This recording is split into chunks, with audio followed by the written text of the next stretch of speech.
Hey, what's going on, everyone? And welcome to Elevation with Chris Oram, the show where we talk to individuals who have climbed the ladder of success. And today, we have a very special guest for episode 18, and that's going to be Brandon Doyle, live in the studio today.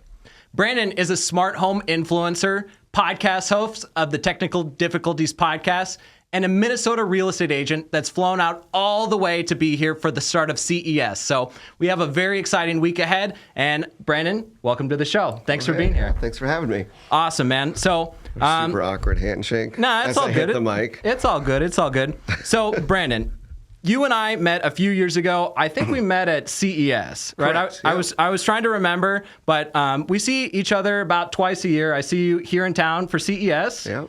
And then I'll see you in September, usually in Denver for CEDIA. Correct. So Brandon is a smart home influencer. He runs a channel on YouTube, Brandon Doyle. Yep. And you can look him up. He's been doing smart home tours for the last few years.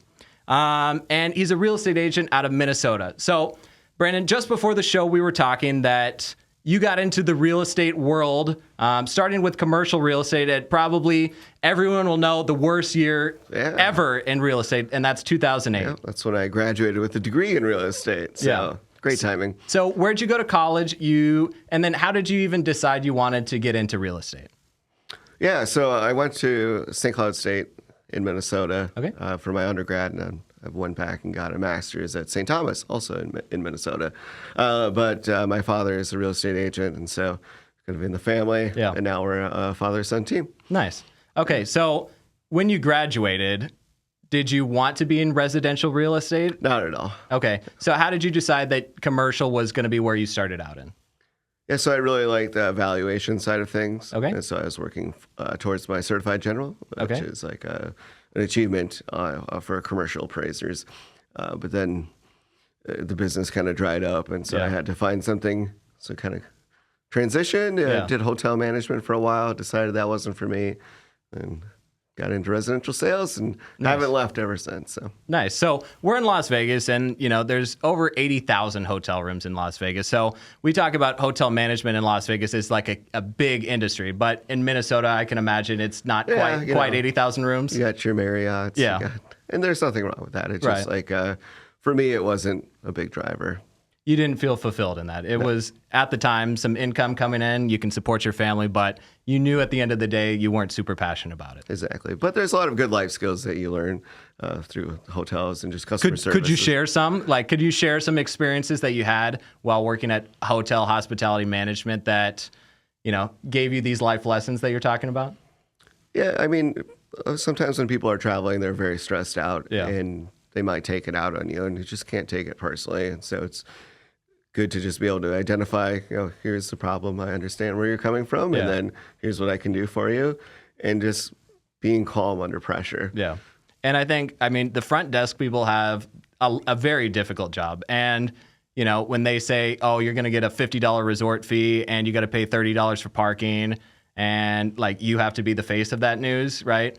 I can see how people might get mad at you, but it's not your fault at the end of the day. It's not Brandon that's implementing these costs on people, but it sounds like you learned some great life lessons there and how to be calm and empathize with others. Yeah, definitely. Nice. So you get into residential real estate. Approximately what year are we talking now with your dad? Oh, gosh. I would say 2012. Okay. So you start in 2012, and which city are you in Minnesota? So we're in Maple Grove, which is northwest of Minneapolis. Okay. So How did you do your first real estate transaction? How did it come into your lap? Talk to me about your first ever real estate transaction. Yeah, for sure. So most people are going to get their business from friends and family. Yeah. Mine actually was from putting flyers in newspaper boxes because you don't have to pay for postage. Yeah. So in my downtime, I would print out market stats, and I would go around and put them in there. And there's this little old lady that had a townhouse, and she was ready to sell. So I helped her pack everything up, and I did a lot of work into that one. But it was exciting to get my first listing, and So it sounds like you provided some added value to really sell yourself as the person who's right to do the job for this woman. Yeah, real estate's all about going above and beyond and just getting the work done. That's smart. Yeah. So were you nervous at all about that transaction? How do you know how to price it? How do you know if this is a fair offer, if a better offer is going to be coming in a couple weeks from now? Yeah, so I mean, pricing is pretty easy for me. It's just using comparable sales and stuff. So Okay. that part of it was fine. It's just the excitement of the first transaction and the paperwork. If you haven't done it before, it can be intimidating. But now I've been doing it for so long, it's just I could just do these contracts in my sleep. Yeah. So the first real estate deal went well. Is that fair? Yeah. Okay. So that's awesome. So that got you good momentum, I'm sure. Yep. So you said this is 2012? Yep. Okay. So you're selling townhomes, and then how do you start developing your name around town? You continue in this sort of market research strategy. How do you grow your business from there, from after your first sale? Yep. So again, a lot of word of mouth referrals, and we call it our sphere of influence. Mm-hmm. So people that know, like, and trust you, and then just staying top of mind with them. Yeah. And then from there, a lot of people are going to buy leads, internet leads and stuff, whether it's provided by your company or you're paying for them. Yeah. If you get good at converting those, that helps grow your database. But now I'm at the point where most of our business is either past clients, friends, family referrals, agent referrals, network referrals, and then people that are finding us online organically from all the content I've created over the years. Yeah. So before we get to that strategy, which is, I think, a key point on why we're friends and how we got in the same room together, I want to go over, I guess my question is, like, as far as real estate and, like, how, in my opinion, right, some people may say that the market is saturated with real estate agents. I know statistically that real estate agents are not making a ton of transactions per year, right? Mm-hmm. The standard real estate agent may not even make over 10 transactions in their entire career. So how do you stand out in a market where there's so many real estate agents, there's so many people that I could work with, right? I know 10 real estate agents in town that are my friends that I could work with. Yeah, for sure. So there's 1.5 million real estate professionals in the United States alone. Okay. There really isn't an average agent because it's so skewed on both sides. Right. So you've got a lot of people that are just super part-time. They might do no deals or they might just do one. And then you've got like full-time people. And so really standing out, it's finding the person that is an expert in the area that you're looking, and then someone that you know and you like and you trust, really. Yeah. Do you have a niche, I guess is my next question? Yeah. So I like to specialize in new construction. Okay. So typically these people have a house to sell and they want to buy new. Yeah. A lot of times it's their family is growing. They're in an older neighborhood and there's a diverse age set there, and they have young children. Yeah. Their kids don't really have many people to play with or other kids around, and so they want to be in the right school district. And then typically with new construction, a lot of people are around, they're going through the same life events. And so that's really attractive for them. And then newer is always better. Yeah. So it sounds like you after doing new construction for a while, and what you just pointed out, that these people are in similar life positions, you can kind of just figure out a way to optimally run them through the pipeline and through the process, and then rinse and repeat. Correct. Yeah. Similarly. Yeah. Yeah. And the other side of that is that we've developed relationships with the builders and representatives. We know their processes. We know what to look for, what's going to be a good value to do up front, and other things that it's like, okay, well, you can repaint later. You can change out the carpeting or the faucets and stuff. Like, don't buy that. Yeah. But do get this window because, it's going to be really expensive to add a window later. Right. So you learned a lot through the process, through the years of just doing this. Like, it now sounds like you have some expertise because you've done so many new construction transactions that you kind of understand what's recommended through the builder and what's probably overpriced through the builder. Yeah, definitely. And I like to try to point some of these things out in the videos that I create, just so that people see that, like, okay, he knows what he's talking about, and they're kind of pre-sold by the time we meet. Sure. And so then they trust what I have to say.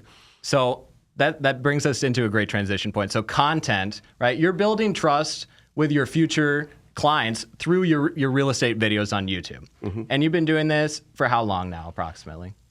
So I actually started with just doing aerial videos. Yeah. So I had a drone like a decade ago. Yeah. And people thought it was so cool to see what their houses looked like. Yeah. And now it's no big deal. But like, that's kind of how I got my start. And then beyond that, I was, demonstrating my expertise, doing these home tours and stuff. But I looked the other day and I had 100,000 watch hours, which is 12 years of time that people have watched me, which is just insane to think that's about. Awesome. Like, as since I started in business, that'd be like the equivalent of me having a conversation with someone 24/7, 365 days a year. For 12 years. It's awesome that this content is just evergreen and kind of lives out there. So your channel was originally called Smart Home Tours, or it was renamed Smart Home Tours at some point. So it originally was called Home Tech Decisions. Okay. And it was my friend and I. So I had been writing for Realtor Magazine. Yep. And he approached me actually and said, we should take that content that you're writing and create videos around it. Smart. And I was like, oh, we could try that, sure. Yeah. And so we kind of were doing like comparisons and like smart home ideas, that type of stuff. And to this day, those are still some of your biggest ones, right? The comparison of which smart home doorbell and which thermostat is the right one. They're a lot of work. Hey, Brendan, tell me.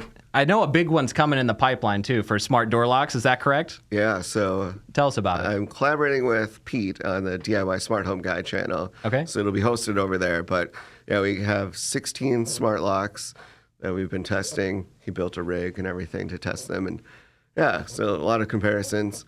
I just got word that there's some new features coming out that'll be announced here at CES, so we might want to delay our release of that video so we can talk about the. So I'm about to drop a video tomorrow about Aliro, the new smart home door lock standard. So I'm sure that's going to be a big point at CES. That is the. Yes. That is the big news. Yes. And so all these lock manufacturers are saying, hey, this is under embargo. Yeah. Don't talk about this yet. Yeah. But of course, by the time this podcast airs, it'll be. No, they've already announced Aliro. There's no secrets here. Yeah. Well, all the major lock manufacturers are using the ultra wideband technology. So that'll be really cool. Nice. So we're dorking out over here over smart locks. Yeah. So Brandon is pretty much, so I have in my Instagram bio, and I just read your Instagram bio the other day, we both have smart home experts. So I think that's really awesome. And I can definitely give confirmation that Brandon is a smart home expert. I think he definitely has the knowledge and expertise, not only in the new construction, kind of what to look for when you're buying a house, but also how to wrap in smart home technology, whether that's DIY. And it seems like you have a great grasp on the bigger smart home platforms, Savant, Control4, and Crestron Home. So I'm trying to lean more into the professional side just because, it's luxury homes, it works well with my real estate background. And I think there's just awesome solutions. And I'm trying to build awareness out there. 3 years ago, we'd go to our artisan home tour, which is like the multi-million-dollar homes. Yeah. I mean, it would be very rare to see any smart lighting. And it was like the tech was an afterthought. Yeah. And I'm really excited to say that this past year, when I went, basically every house had some form of lighting and shade control. Yeah. Most of them had fairly robust networks, and a few of them did have audio and video distribution. So it's good that the builders are seeing the value, or at least the consumers are demanding that. So and once you see it, then you have to have it, right? And I think it helps with the price point. So I know here in Vegas, and if you want to have a $3 million house, you have to have a control system. No one's going to buy your $3 million and up house if you don't have one. So it kind of just comes with the house, and I think it adds value in that front, not only from the true value of the electronic equipment, which can be ranging up to hundreds of thousands of dollars, but also just the convenience that you can control your lights from your phone. You can control pretty much everything from one app. So one of the questions I wanted to ask you, and one of the questions that kind of brought me into the ecosystem, is like, I didn't know which smart home doorbell I should buy when I started out, right? There's Ring, Nest, Eufy, Wise, Logitech, right? There's 20 different smart home doorbells, and I didn't know which one to do. So I turned to YouTube content, and that's how I started learning about the DIY thing. Before we started recording, I had asked you what your first smart home device was, and which device was that, Brandon? Yeah, so I actually had an Ecobee thermostat. Okay, so I think the Ecobee, I think Climate is a great place for someone to start for their very first device. I think it adds value right away, that you can either, one, create schedules, or two, control it from your phone. And I think it's just really awesome. I think Ecobee is the class leader, in my opinion, and I think they do just a fabulous job. I tried to go to Google once, and I had to switch back. Yeah? Why? What didn't you like about the Google Nest products? Well, I had a little bit of connectivity issues, and I was able to overcome those. But with Ecobee, they have the presence sensor that does temperature as well and averages it out. Google has the sensors, but they don't do the occupancy. Gotcha. And so it's just taking an average of them. Yeah. So I was watching a clip that I think you just posted maybe yesterday of a gentleman that has 5 of the Ecobee sensors with a 1-zone climate, and it really helps average their home. And he stated that you can run automations if it's getting too hot to sort of close like your curtains with something like a SwitchBot curtain. And I think really the automations is how you build out your smart home. Yeah, for sure. And I have that same setup in our house. Do you? Our Lutron shades. Nice. So Lutron shades, I mean, that's a very high-end product, right? So at the company I work at, Eagle Century, we do very high-end homes, and we do primarily Lutron shades. And I know they can go up to hundreds of thousands of dollars. But I know you've also highlighted some cheaper shade options. Talk to me about Smart Wings. So I bet most of the viewers don't know what a Smart Wings is. Yeah. So tell us about what Smart Wings is. It's like Lutron, but cheaper. Yeah. Like you install it yourself, and your results may vary, but it's a good quality product. So if I want to do like a standard sort of 3 living room windows, how much is that going to cost me in Lutron? And then compare me to Smart Wings. So $400 a window for a Lutron just to start. Yeah. And then Smart Wings, maybe $100 a window. Gotcha. So about a quarter of the price. Cool. So I haven't fully gotten into the automated shades yet. I think once I get a permanent residence, I think that's something I'm definitely going to look into. I have the SwitchBot curtains. I have the SwitchBot blind tilt. It's cool. It works. And that's one thing that I experience is that I don't think you need to spend a ton of money to get the value. And I think that's why the DIY space shines. Yeah. We just had a podcast. You invited me on the Technical Difficulty show, and we compared and contrasted DIY versus professional install. So there's definitely pros and cons. Could you touch base on like what in your opinion are some of the pros and cons of DIY versus pro install? Yeah, so it's a totally different type of person, right? So on the professional side, you've got someone that really values their time. They just want it to work. It needs to be very intuitive. Yeah. Maybe they're not as technically inclined, so they just want to pick up their remote and have whatever channel they want, one app for everything. Yeah. And then on the other extreme, you've got guys that really enjoy the tinkering. Yeah. And that's part of the hobby for them. They want something to work on. And yeah, you can save a lot of money. Like I've looked at homes that have $100,000 worth of tech, and it's like, okay, I could replicate that and maybe do it for like $5,000 and have like the same functionality. Yeah. Obviously a lot more work and maybe not quite as intuitive, but some guys, they love it, and there's the home assistant crew out there that it's nothing more than they want to do than to spend all their time building this code that's like super custom for them. And that's cool. So it's nice that you can do both sides. For sure. So I see both sides. I see the value to both sides. I think, I'm right in the middle there between DIY and pro install. But I want to get a hot take from you.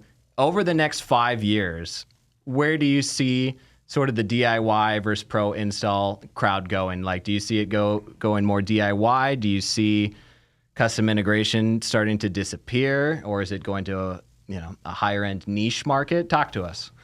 Yeah, the custom integration will always exist for high-end homes because that type of clientele just wants something that just works and they don't want to mess around with it. Definitely on the DIY side, we're going to see just more ecosystems, easier to enter. So that's always going to be there. For the mid-level home, the average family home, someone that might have a Control4 system today, do you think they're going to have a Control4 system in 5 years from now, that same new construction build?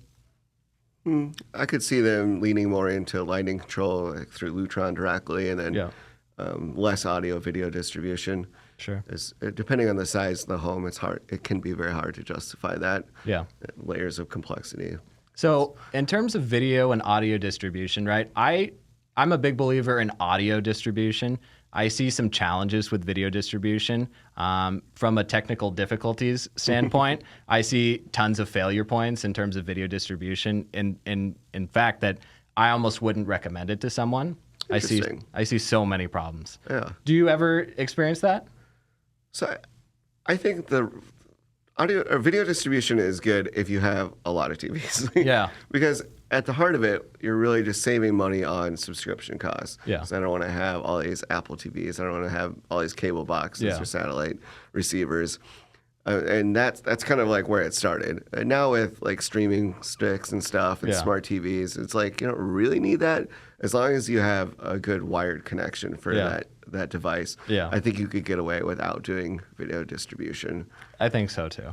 And you hit it on the head that the networking infrastructure is the backbone to the home.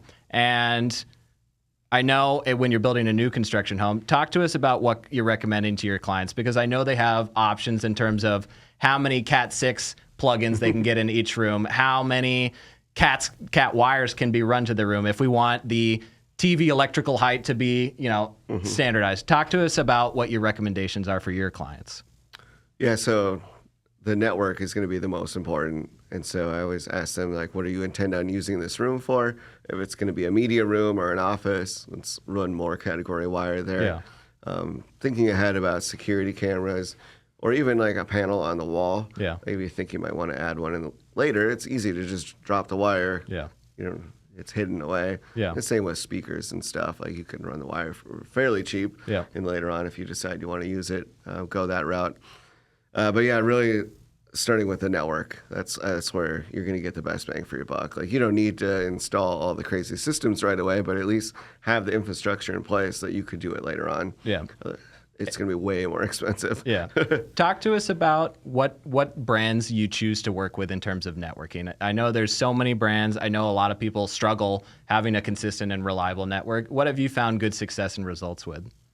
Yeah, so for your everyday consumer, I just tell them to go with either Eero or Orbi. Yep. And then if you want to get into prosumer level, then Unify, Arachnus, that type of thing.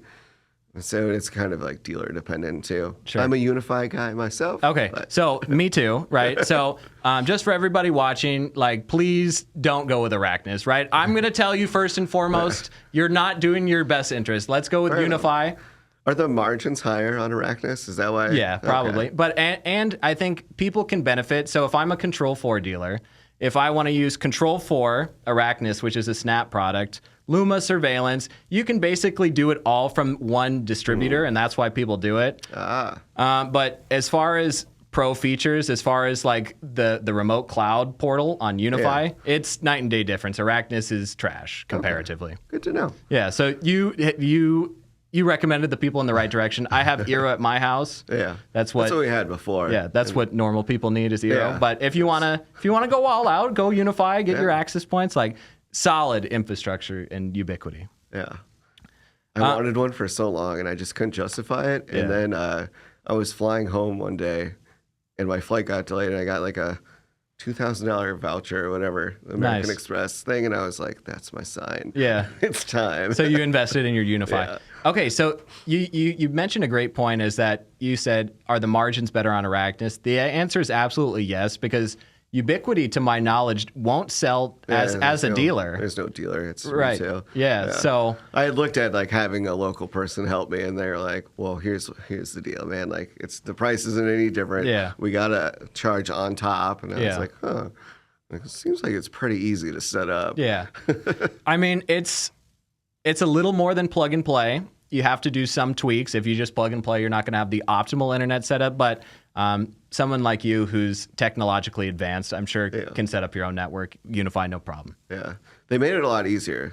I remember when we first bought our house, I wanted to do Unify access points. Yeah. And it was going to be way too complex. But now with the Dream Machine, it's just a breeze. So what do you do for surveillance? Do you have surveillance at your house, I assume? So currently we have Reolink. Okay.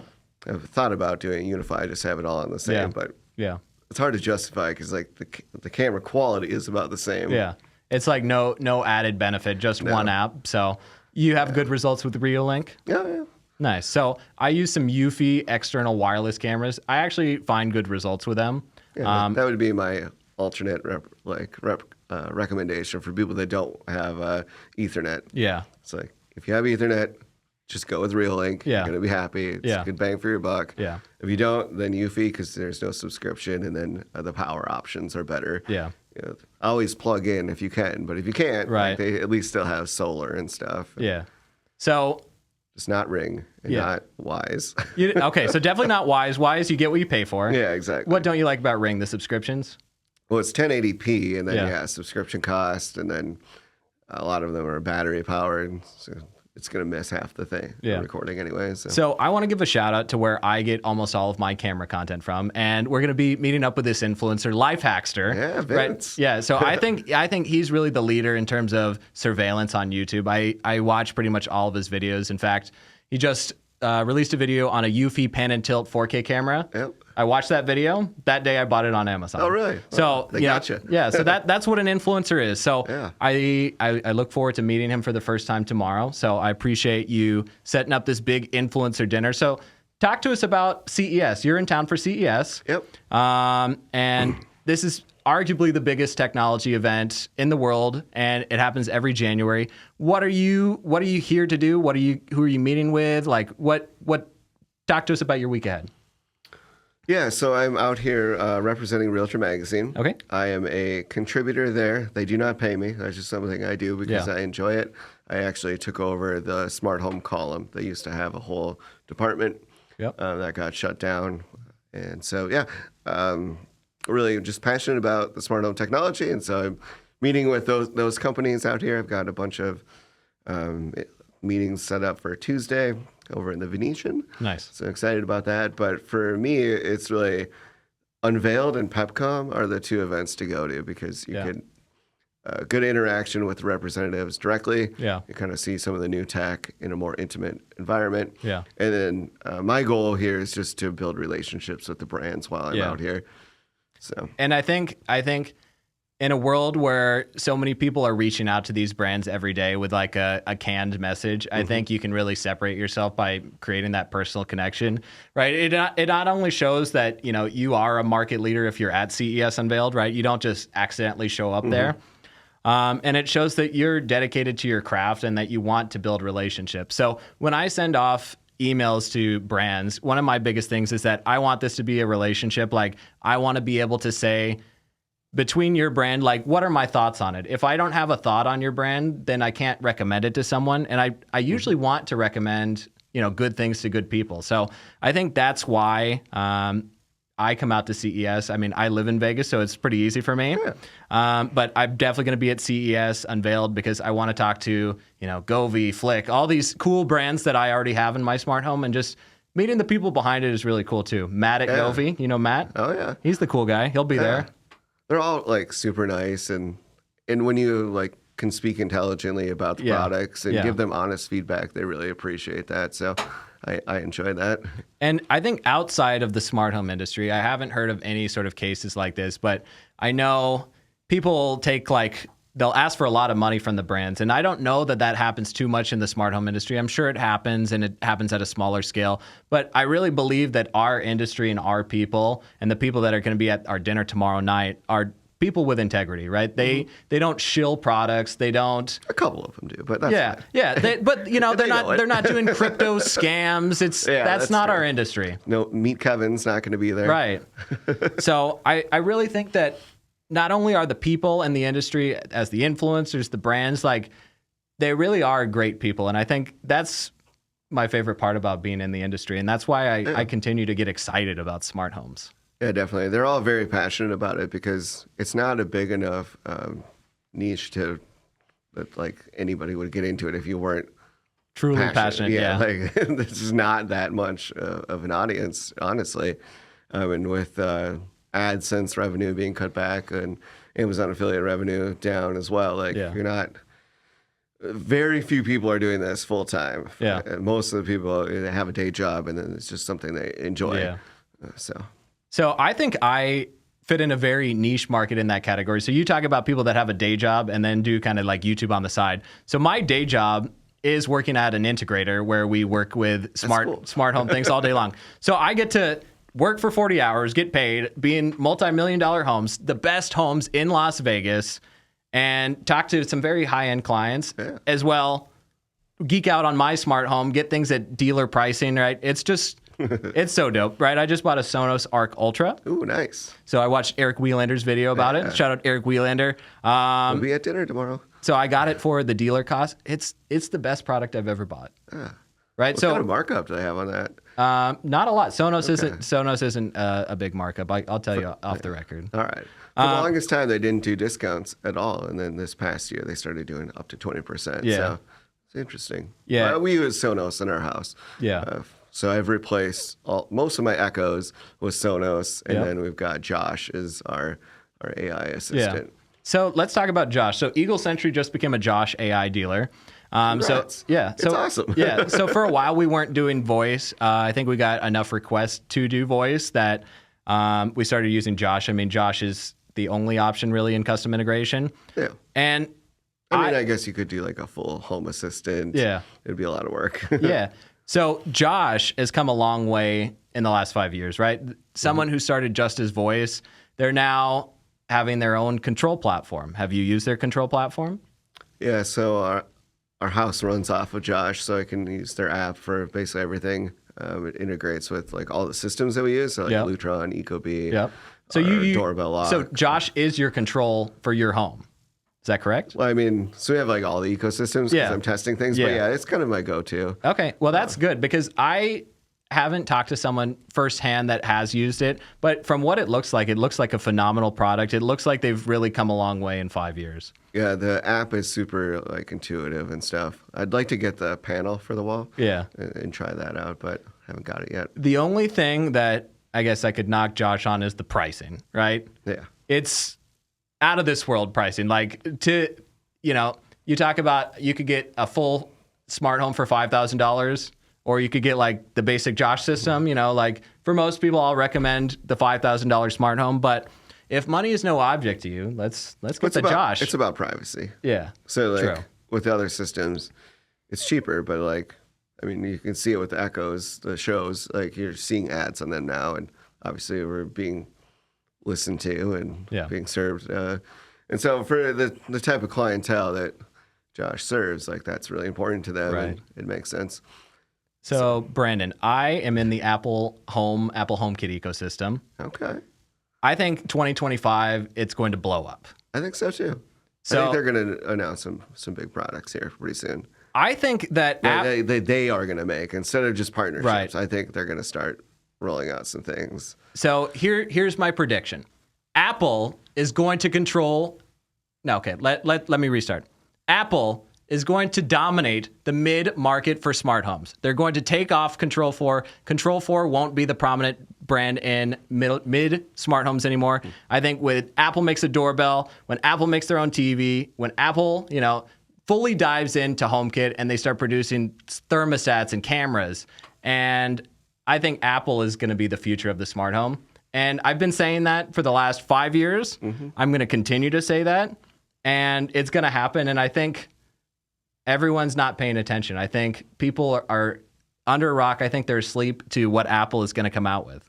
Yeah, I think you're right. That's my hot take. But I don't even think to be a hot take, right? I think it's going to happen. It's like everything at the same time. I don't think.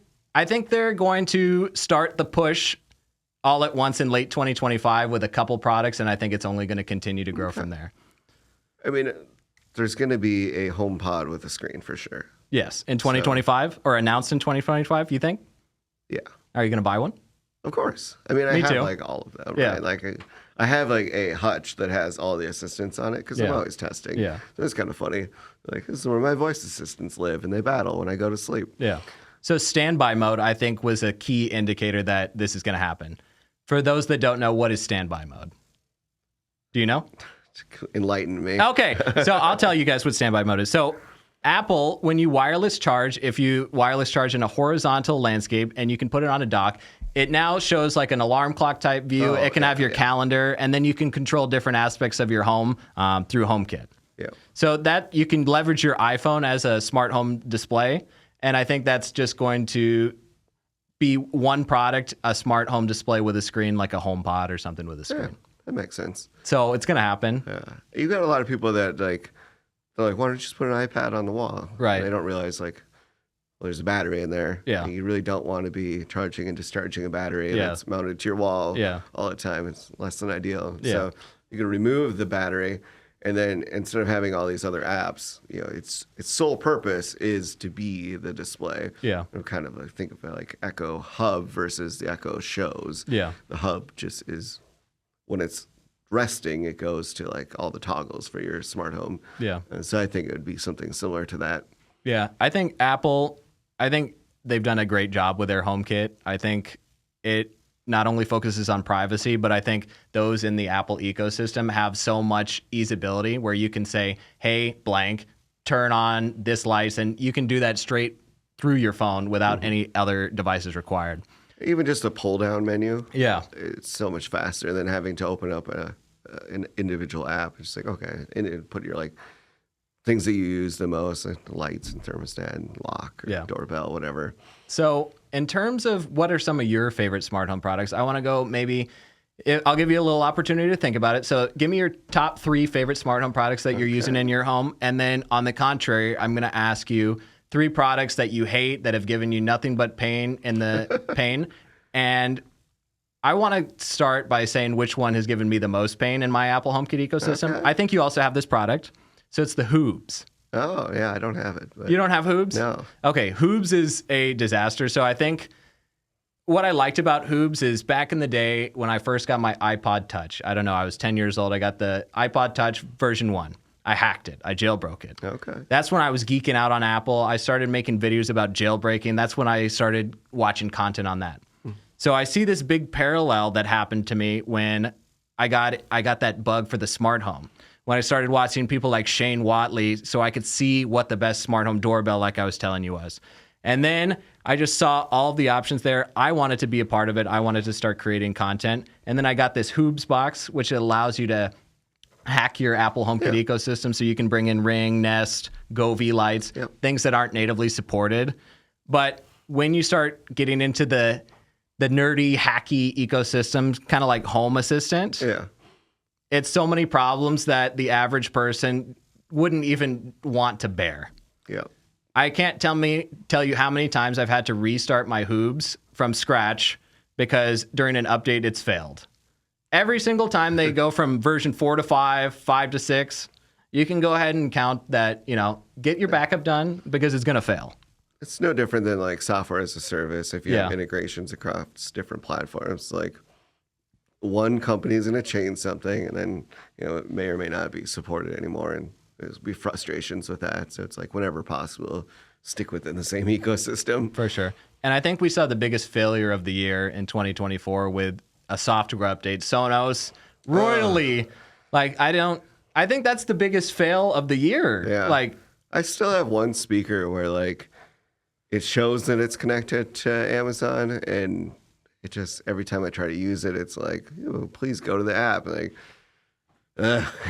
It's a disaster. Go back to using Josh. Yeah.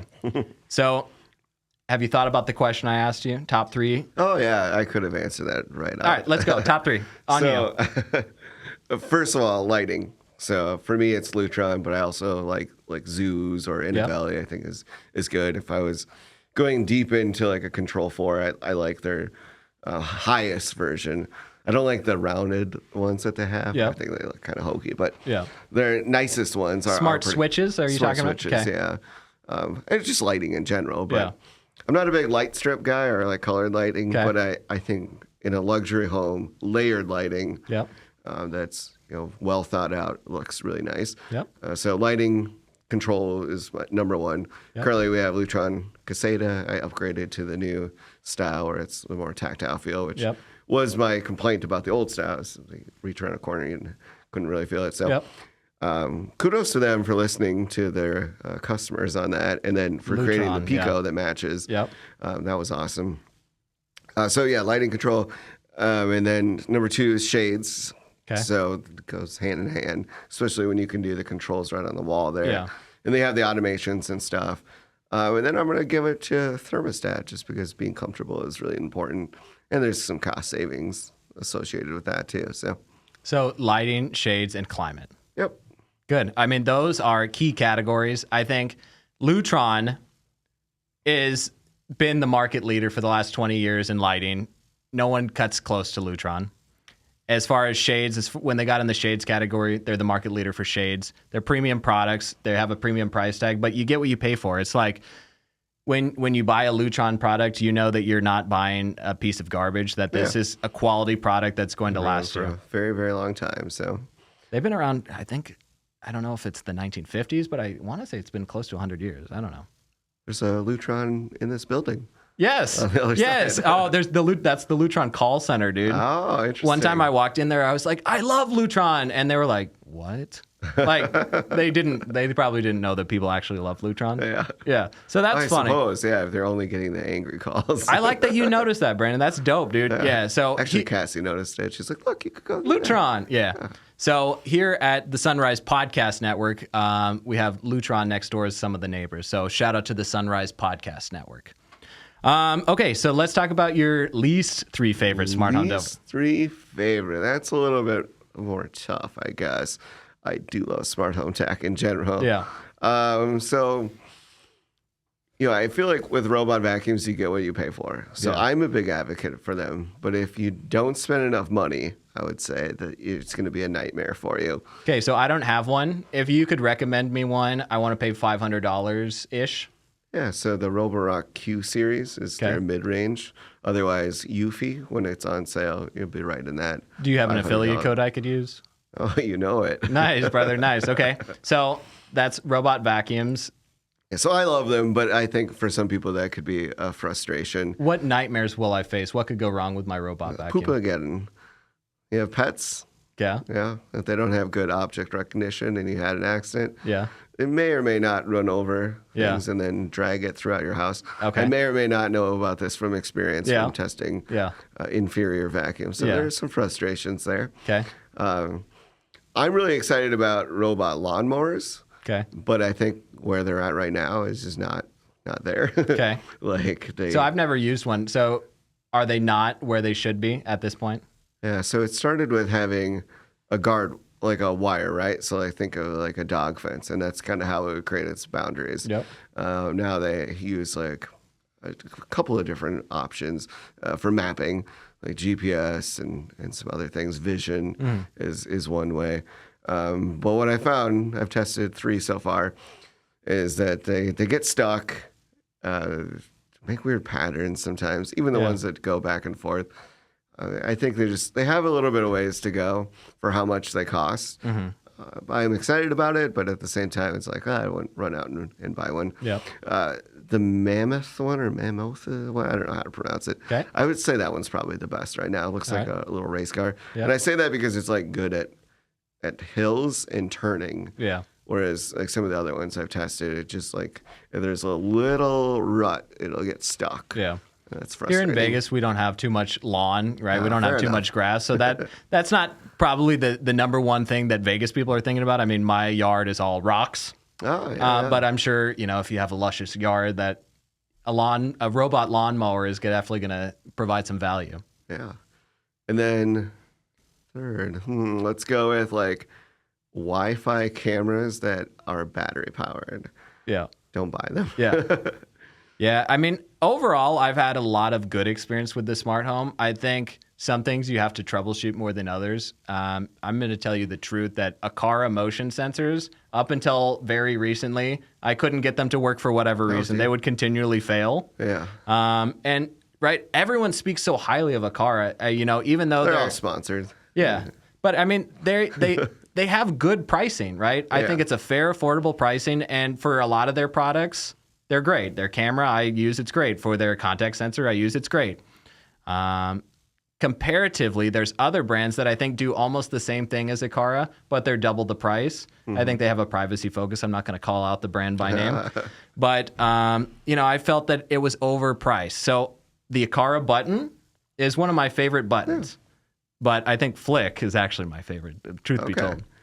But yeah, I experienced some problems with the Aqara motion sensor, but now I have it in my garage, and whatever I did to factory default it, it's been working. So, no knock there. I had some like LifeX bulbs that had connectivity issues and stuff. I just have no tolerance for things that just don't work. If they don't work the way they're supposed to, they get removed immediately. And so like our house is Lutron, Sonos, Ecobee. High quality products. Reolink. Yeah. If I needed battery cameras, I'd probably do Eufy just because of the lack of subscription. I really like Reolink's new doorbell. You know what another trash product is? Tell me. Now that I'm thinking about this, the MyQ video keypad for your garage door. Okay, so garbage. I made a video 8 months ago saying shame on MyQ as soon as they disabled their APIs where it stopped working in my Hoobs. Yeah. So not only do I hate Hoobs, but MyQ stopped working within Hoobs. So now I don't have a smart garage door, which actually really sucks. That's a ton of value. Yeah. But MyQ, they're greedy. Yeah. Right? I mean, I get it. It costs money to keep servers going. Yes. I still like the garage door opener portion of it that I can check on. I use it. But the keypad itself, and I say this because the battery life is just horrendous. Yeah. And I'm in Minnesota, so it gets cold. But we're talking like in the dead of winter, like 3 weeks. Yeah. Because everything triggers it, and even with all the settings changed and stuff, and it's rechargeable. But then you got to get the stupid screwdriver out there, and it's cold outside, so I don't want to be dicking around with that. Yeah. So like right now, it's on our garage there, and it's dead. So my mom's watching the dogs. I had to be like, oh, hey, make sure you go through the front door, not through the garage, because keypad's dead. Yeah, so I posted that video a couple months ago. It's almost got 10,000 views. But every day I have people chiming in saying, shame on you, MyQ. It's like kind of funny. Like they're all very angry MyQ customers in the comment section. Yeah. And I don't think MyQ cares. No, not at all. Yeah. You know, got enough money. They're fine. Yeah. Yeah, they kind of have a monopoly on that, too. For sure. I mean, they're owned by Chamberlain, arguably the largest garage door manufacturer. Vertical integration, I mean, it's smart, but as far as the end consumer, I think that they were trying to do the best for us, but I think they actually hurt us in the process. Yeah. It's a good point, too, though, is that like you buy these products and you have this expectation that you're going to get all these features. But if it's reliant on the cloud, then the business model could change. They could go under. Right. I mean, look what happened with those brilliant keypads, which I think I got one. I had one, too, but I got it for a review unit. So no harm, no foul here. They just got purchased. Yeah, they got acquired. So good for them. Yeah. But like even Arlo. Yeah. I used to love Arlo cameras, and I would recommend them. But now there's no way in hell I could do that, because like the basic functionality that you would expect to get is now behind a paywall. Yeah. And there's a lot of companies moving in this direction. Like I love Abode for a security system, but now I have to pay a subscription, which is understandable. Again, like they have costs associated with keeping those servers up. But it's kind of like, well, wait a minute. When I bought it, it was the cheaper thing, and then save on subscription, self-monitor. Same with like the Ring alarm, right? That used to be like a free service, and then they started charging for it. Yeah. I wouldn't be surprised if someday like Amazon has a paid platform for Alexa, for like a premium tier or something. Sure. Maybe get rid of the stupid ads on all the shows. You just triggered everyone's devices, but we're for sure. I do it all the time. I don't care. Yeah. No worries. I made a video. It gets more engagement because now they're going to comment and say, hey, don't do that. Yeah. Dude. They love to comment and truly let you know their feelings. They don't hold back. Like I love the haters. Yeah. Like, them commenting is actually good because it creates more engagement. Yeah. And then like instead of reacting to it, I just say, hey, thanks for watching. Yeah. So on my Apple smart doorbell rumor video, I had someone calling in saying, oh, look, the ice sheep are going to buy. They don't even know. They're going to get charged an arm and a leg. It's like, bro, the ice sheep? Like, who are you? Like, why did you click on this video? Who are you? Whatever.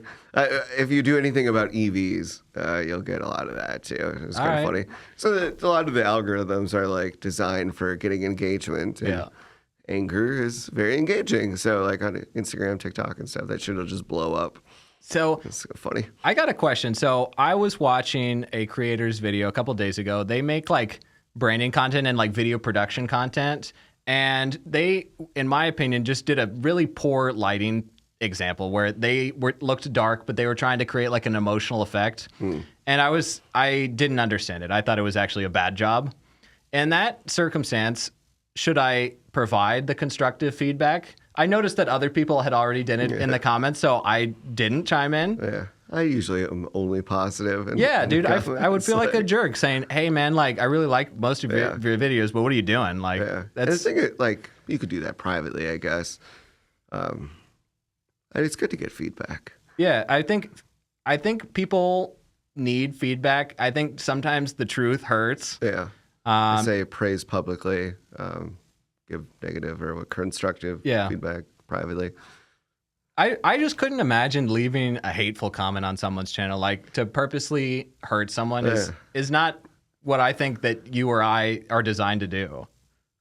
Don't go on Twitter or X, or Reddit or 4chan. I know. I try and keep it positive, especially like one of the big things in my life is that like I go to the gym pretty heavily, and that's just to deal with the negativity. Yeah. I wake up every morning just like pissed.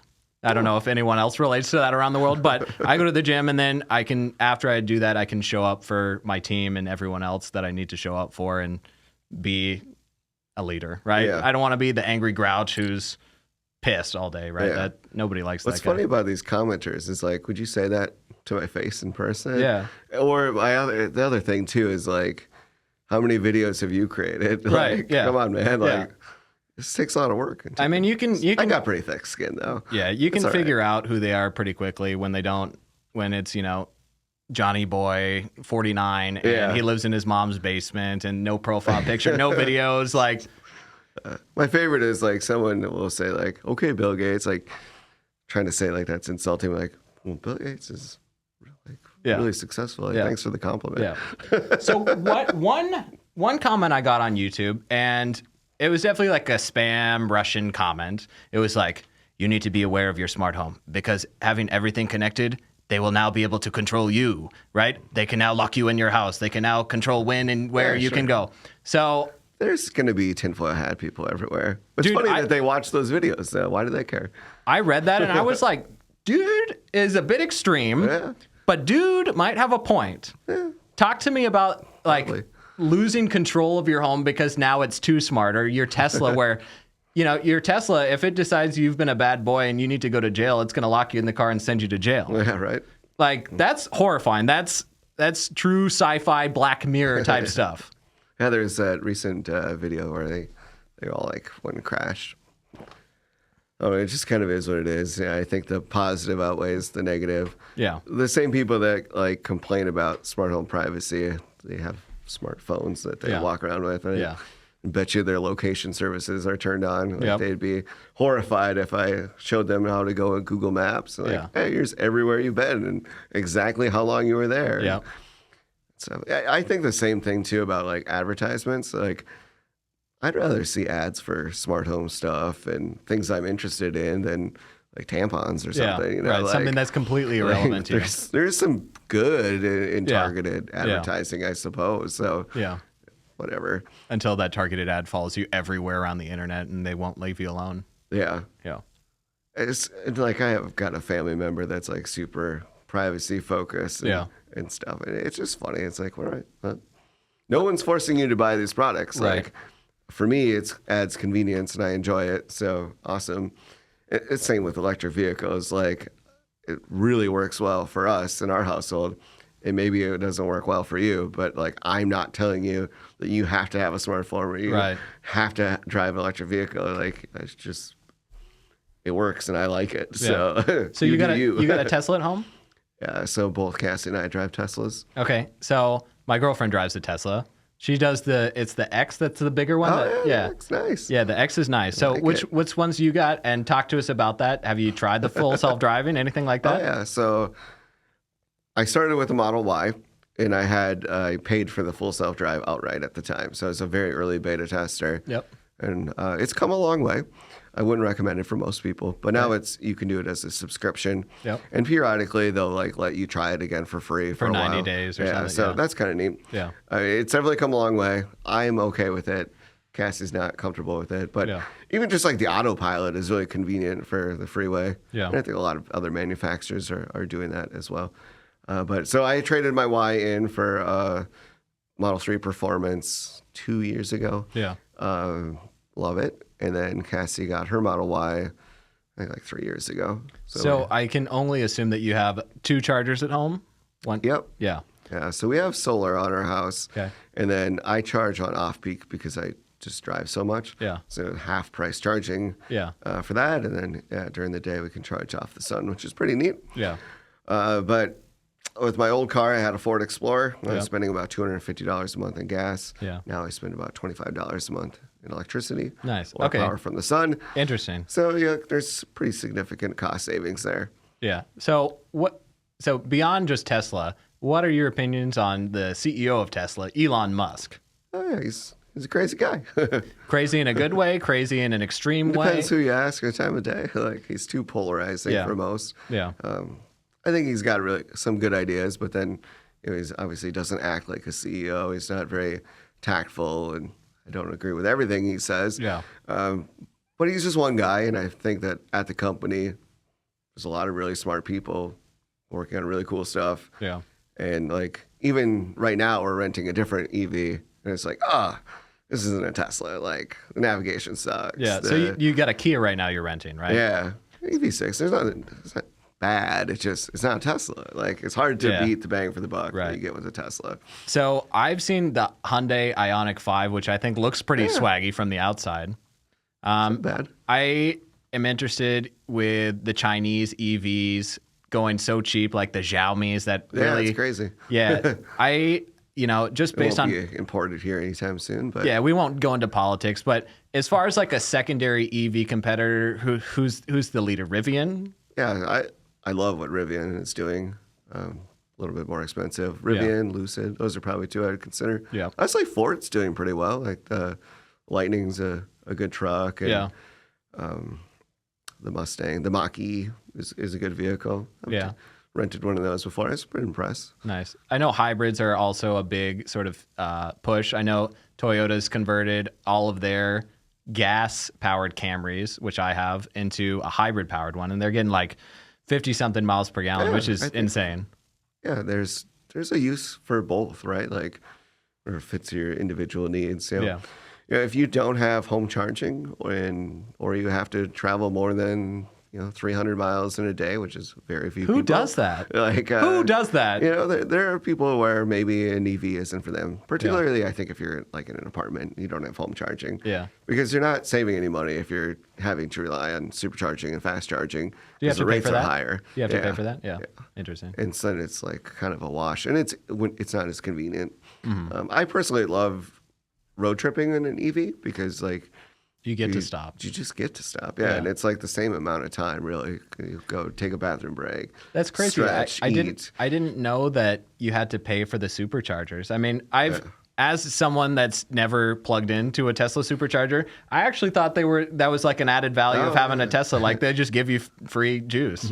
That's not the case. You pay, but like there's a lot of promos. So you buy a car, you'll get a bunch of miles with it, or do referrals and stuff. So. Are they still doing the tax credit in 2025, or is that over? Yep. Yeah, $7,500. Yep. Nice. So you're a big fan of Tesla. You recommend the Tesla you have, and you're a fan of the brand. Really happy with them. Yeah. Nice. Yeah, I wish they would be less political. Honestly, I don't want to be like in that bucket. Yeah. Because I didn't buy it for any political reasons. But now you're in the bucket. Which is kind of funny because they flip-flopped on that. Right. It's so crazy. Like you used to be in the environmental bucket, and now you're like a Republican. And let's be clear, like I didn't buy my car because it's environmentally friendly. It's you bought it because it was cool, right? Bought it because it's cool. I love the tech. It goes really fast, accelerates really fast. Yeah. Just like the UI, everything about it like fits what I like. So that's dope. Like the brand. I like the brand, but like, we got to remove politics. Yeah. So we got an exciting week ahead at CES. Is there anything else before we wrap up the show today that you'd like to discuss? That anything we're going to be doing this week at CES? Anything you want to talk about smart home wise? Anything you want to talk about how you climb the ladder of success on this show? The ladder of success. I think you just need to be an authentic person. Go out there, and I think we are living in the creator economy. Yeah. And so just take your phone and whatever you're doing, you're passionate about something, record yourself, put it out there. Yeah. And then you're going to find like-minded people. And so I'm most excited about this dinner tomorrow night, and just be able to connect with people that are as into the same things that I'm into. And that could have never happened if we didn't have the courage to record ourselves and put this out there. And then for me, it's been rewarding for my career as well because, it's something I can share. Yeah. I can relate to people with that. And on the new construction side, obviously, they're finding me, and that's working out really well. So that's awesome. Yeah. It sounds like you really have sort of the marketing game down when it comes to how you present yourself to these potential buyers and how you promote yourself as the expert in the industry. Yeah, the beautiful thing about real estate is there's like a million different ways to conduct business, and we're all self-employed. And so you could be like some of the cold calls. You could buy leads. You could have a business based entirely on like expired listings or whatever. But for me, I choose to specialize in creating content. So it's like a magnet or whatever, and people come to me. And then I particularly like new construction and luxury. And with smart home stuff, I can kind of lean into that too, because there's the pro side and I can demonstrate value there that most people aren't super aware of. And so I've actually done some consulting as well for people that I'm not necessarily representing them in their purchase of their build, but they still value my opinion. And maybe they're looking at one or two bids and like, hey, what do you think about this? Does this pricing look right? Or like, what am I missing? And one of my friends just built a multi-million-dollar house. Didn't use me as his agent. He knows tons of agents because he's in the real estate tech space. But I was able to help him with his low voltage bids.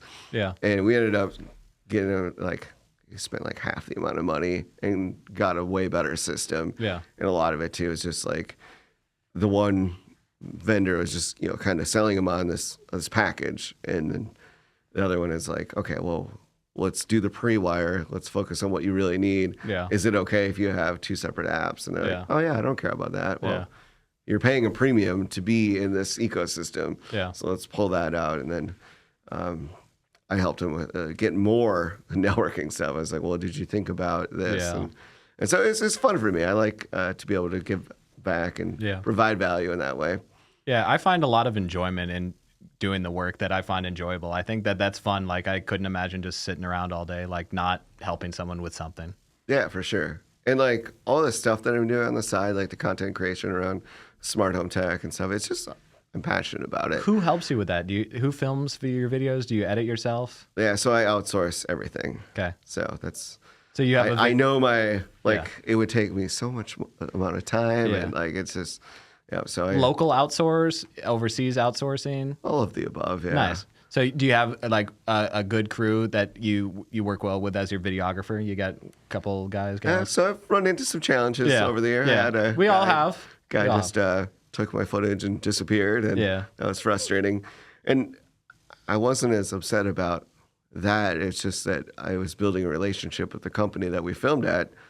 And now I have to explain that, like, hey, this guy just disappeared on me. Yeah, that's like, not it's like we can reshoot, but like it's embarrassing. Yeah, so you run into that, and then people jack their rates up on you. Yeah, or you just poor quality. So I think it's important to like understand the how and know like what to look for. Yeah. And then you get what you pay for. But I'm really happy with the crew I'm working with right now. And, good, man. It's worked out well. The last video we did had 65,000 views. I know, it blew up, dude. Pretty excited about that.